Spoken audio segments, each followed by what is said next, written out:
얻기 어려운 남성 친구. 남성 친구라는 까다로운 테마로 글을 쓰게 되었다. 우선 남성 친구의 정의를 밝혀야 한다. 내가 쓰려는 남성 친구는 남자친구와는 조금은 다르다. 좀 더 특별한 것이다. 정의하자면 남자이며 친구이고 또 남자친구가 아닌 사람이어야 한다. 그러니 얻기 어려운 것은 당연하다 할 수 있다. 이러나 저러나 상관없는 일이지만 탐탁지 않은 남자에 대해 써보려고 한다. 구체적으로는 다음 4가지 사항을 떠올릴 수 있다. 동료를 좋아하는 남자, 아동문학 작가를 지망하는 남자, 자기 의사를 정확하게 말하지 못하는 남자, 사고가 정형적인 남자. 아, 싫다. 쓰기만 하는데도 우울해진다. 첫 번째, 동료를 좋아하는 남자. 동료를 좋아하는 남자란 어떤 특수한 상황을 함께 즐기는 동료가 있고 그 동료들을 더없이 사랑하며 톡하면 이벤트를 갖는 남자다. 예를 들어 대학 시절의 동아리 모임이나 프로스포츠의 팬클럽 등에 속한 남자들. 이런 남자들이 어떤 면이 싫은가 하면 이 사람들과 있을 때의 내가 진정한 나라는 식으로 해방감을 분출하는 점이다. 한정된 상황에서만 자신을 해방시킬 수 있다는 심리는 어딘가 뒤틀린 것이다. 유치하기도 하고. 그렇다면 어디서든 가리지 않고 자신을 해방시켜도 좋은가 하고 묻는 이도 있을 것이다. 나는 물론 좋다고 대답할 것이고 그렇게 해서 주위에 누를 끼치는 것이 진정한 나라면 그런 나를 우선 개선해야 할 것이라고 생각한다. 동료를 좋아하는 사람들은 결혼하면 대부분 가족 자랑형 남편이나 가부장적인 남편이 된다. 자칫 잘못하면 양쪽을 겸하기도 한다. 이 점은 관찰의 결과 알게 되었다. 또 동료를 좋아하는 남자들은 술을 즐기고 외부 활동을 선호하는 경향이 많다. 단 주량이든 외부 활동이든 그 실력이 대수롭지 않은 것이 특징이다. 이때 어느 쪽이로든 극단적으로 치우쳐 있다면 그 사람은 그저 술을 좋아하거나 지나치게 외부 활동을 좋아하는 것이니 이 범주에는 속하지 않는다. 그리고 바로 이 점이 가장 큰 특징인데 동료를 좋아하는 남자는 자기가 아직도 소년의 마음을 간직하고 있다고 믿는다. 두 번째, 아동문학 작가를 지망하는 남자. 아동문학 작가 중에서 진정으로 문학을 사랑하는 훌륭한 남자도 많은데 어찌된 셈인지 아동문학 작가를 지망하는 남자들 중에는 이상한 사람들이 많다. 특징적으로는 부지런히 글을 쓴다는 점을 들 수 있다. 심심하면 엽서를 보낸다. 엽서라는 점이 포인트일지도 모르겠다. 편지는 쓸만한 용건이 있는 것도 아니고 그리 친하지도 않는데 수시로 엽서를 써서 보낸다. 많은 사람들에게 똑같은 내용의 엽서를 보냈겠지 하는 것을 금방 알 수 있는 글인데 뭐 일종의 애교라고 볼 수도 있지만 이래서야 아동문학 작가는 되게 어렵지 않을까 싶다. 이런 사람들의 어떤 구석이 싫은가 하면 이해받고 싶다는 욕망이 묘하게 강하다는 점이다. 나는 이해 따위는 하고 싶지 않은데 이들은 이해해야 한다. 당신은 나를 이해해 주어야 마땅하다고 믿는다. 이들은 쉽게 상처받는 종족이기도 한데 나는 기본적으로 쉽게 상처받는 종족을 싫어한다. 그들 역시 자기가 소년의 마음을 간직하고 있다 생각하는데 그것도 모자라 그 마음을 소중하게 여긴다.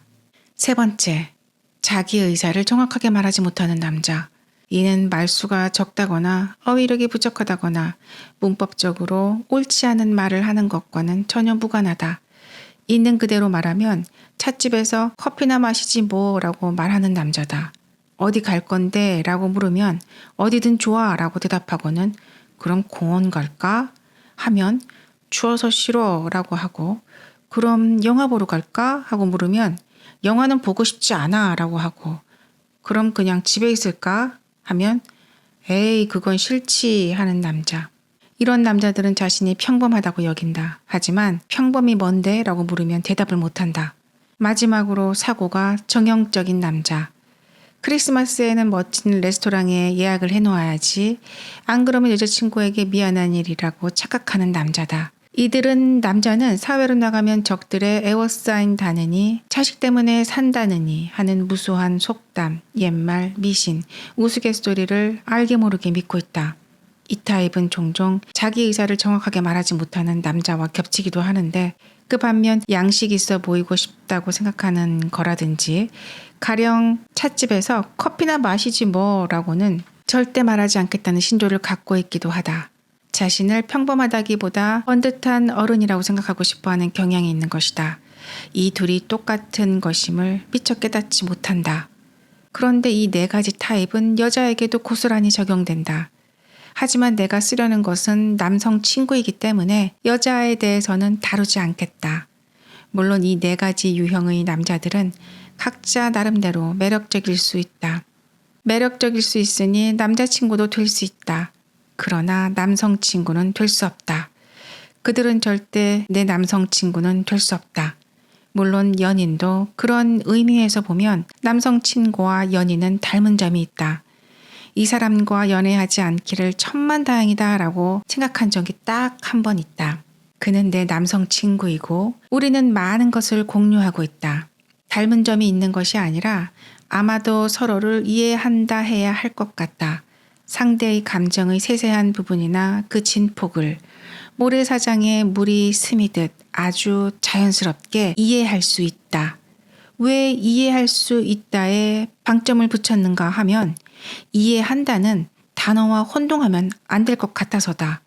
이해할 수 있다는 아주 단순하게 던지면 기계적으로 받는다는 것에 지나지 않는다.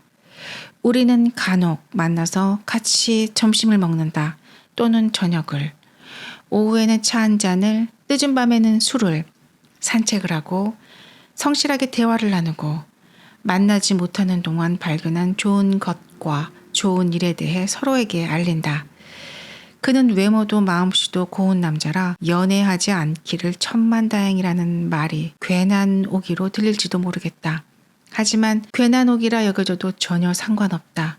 왜냐하면 앞으로 우리가 연애하는 사이가 될지도 모른다는 가능성이 내게는 실로 하찮을 정도이기 때문이다. 내게 이 남성 친구와 공유하는 것 가운데 가장 중요한 것은 인생이다. 세계라고 바꿔 말할 수도 있다. 즉 같은 시대를 살고 있다는 것. 연인과 다른 하나가 바로 그것이다. 연인의 경우라면 찰나나리만큼 감미롭고 더없이 특별하며 인생이나 세계 따위 어떻게 되든 상관없는 순간의 진실이 소중하다. 그렇다 보면 그런 순간이 계속 이어지는 인생을 살 수도 있겠지만 그것은 어디까지나 결과에 지나지 않는다. 남성 친구뿐 아니라 같은 시대를 산다는 것은 친구가 지녀야 할 최대의 자질이라고 나는 생각한다. 지금 현재를 사는 사람들은 모두 같은 시대를 사는 셈이지만 내가 말하는 같은 시대의 의미는 훨씬 좁다. 예를 들면 같이 일을 하면서 뭔가를 만들어낼 수 있다거나 요즘 아저씨와 요즘 젊은이 등에 대해 같이 한탄할 수 있다거나 내가 할머니가 되었을 때에도 같이 살아있어서 같은 장소에서 나와 함께 세계를 바라볼 수 있다거나 그것은 부모 자식 사이에서도 절대 불가능한 일이다. 그래서 사람은 어린 시절 그렇게 고독한지도 모르겠다. 까칠한 두 사람. 좋은 약은 입에 쓰다는 속담이 있는데 내게는 그런 남성 친구가 둘 있다. 한 사람은 16년 지우고 다른 한 사람은 13년 지우다. 두 사람 다 나와 거의 비슷한 세대. 두 사람은 서로 면식이 없다. 만약 이 둘을 만나게 하면 서로 반발하면서도 쿵짝이 아주 잘 맞을 것이라 생각하지만 그 반발의 격렬함이 무서워 소개할 마음이 생기지 않는다. 한 사람은 언뜻 보기에도 싹싹하고 또 한 사람은 말 붙이기가 어려울 만큼 퉁명스럽다. 그런데 두 사람 다 박식하고 유머 넘치는 말투를 구사하면서도 남보다 배는 아니 10배는 빈정거림이 심하다. 둘 다 자신에게 성실하고 극단적으로 두뇌가 명석하다. 극단적으로 두뇌가 명석한 사람들은 그 때문에 상당히 고독하다는 단순한 사실을 나는 그들에게서 배웠다. 본인들은 부정할지 모르겠으나 그들의 가장 큰 공통점은 본질적인 야성이다. 길들여지지 않는 부분, 잔혹하고 공격적인 부분. 두 사람 다 감정의 중심에 그 두 가지가 부글부글 들끓고 있다. 즉 위험한 남자들이다. 그 두 사람이 왜 좋은 약은 입에 쓰다라는 말을 환기시키는가 하면 둘 다 입 바른 소리를 잘하기 때문이다. 그리고 나로서는 상상할 수도 없는 시각에서 사물을 보기 때문이다. 우리가 처음 만났을 때 학생이었다는 이유도 있다. 그때는 아직 어려서 모두가 잔인했다. 어른이 된 이후에 비하면 시간과 체력만 넘쳐났다. 그중 한 사람과는 다른 친구들과도 함께 모여 밤마다 술을 마시며 온갖 이야기를 나누었다. 그런 자리에서는 대개가 그렇듯 이야기는 토론으로 번지고 토론은 다시 말다툼으로 번졌다. 간혹 둘이서 그렇다 보면 피차 따지기를 좋아하는 터라 말이 점점 앞으로 달려나가 주저나 후회가 쫓아갈 수 없는 장소에 가버리고 말았다. 그러면 끝내는 둘 다 불행한 기분에 젖어 그저 입을 꾹 다무는 지경에 이르렀다. 그의 말에 따르면 나는 몰상식하고 사회에 적응하지 못하며 자각이 없는 데다 민폐를 끼치는 인간이고, 내 말에 따르면 그는 사회라는 정체 모를 것을 믿는 척하고 있으며 극단적으로 너무 조심성이 많은 데다 심술궂은 인간이다. 그 친구가 내게 한 말 중에서 인상적인 말이 있다. 그렇게 절대를 원하다니 세상을 모르는 거지. 진심으로 하는 말인데 가오리는 그러다 종교에 의지하게 될 거야. 그때는 그가 왜 그런 말을 했는지 도무지 알 수 없었다. 그는 세상에 절대 따위는 존재하지 않는다고 했다. 주관적인 절대라도 상관없어 하고 나는 설명했다. 다른 사람이 보기에는 절대가 아니라도 상관없어. 나중에 그 생각이 틀렸다고 생각하게 되어도 상관없고, 그 당시 이것이 절대로 옳다고 생각되면 그것으로 족하다는 말이야. 설명하면서 나는 슬퍼지고 말았다. 아직 어른이 덜 된 남자들은 자신의 의견을 남에게 말할 때 몹시 불쾌하다는 표정을 짓는다. 말투 역시 그렇다. 과거에 나는 그런 게 겁났다. 다른 한 친구와는 술을 마시며 이야기한 적이 거의 없다. 그는 맨정신으로 말하는 사람이다. 이 친구에게 들은 말 중에서 가장 충격적이었던 것은 무지는 죄악이야 라는 말이었다. 그때 그는 나의 무지를 지적하고 규탄한 나머지 이런 말까지 했다. 나 같으면 수치스러워서 살 수가 없을 텐데. 하지만 누구든 모든 것을 다 알 수는 없잖아.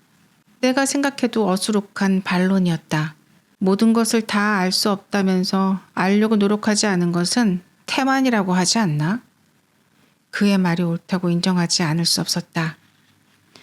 두 사람 다 잠언의 보고인 것이다. 그들과 있을 때면 나는 남자와 여자의 차이를 통감하고 남성 친구의 눈이 얼마나 엄격한지 그리고 신선한지 놀라움을 느낀다. 학생 시절을 공유했다는 사실이 가장 결정적이었다고 생각한다. 그 후에 만난 다른 사람들에게는 보여주지 않았던 면들을 그들에게서는 보고 말았다.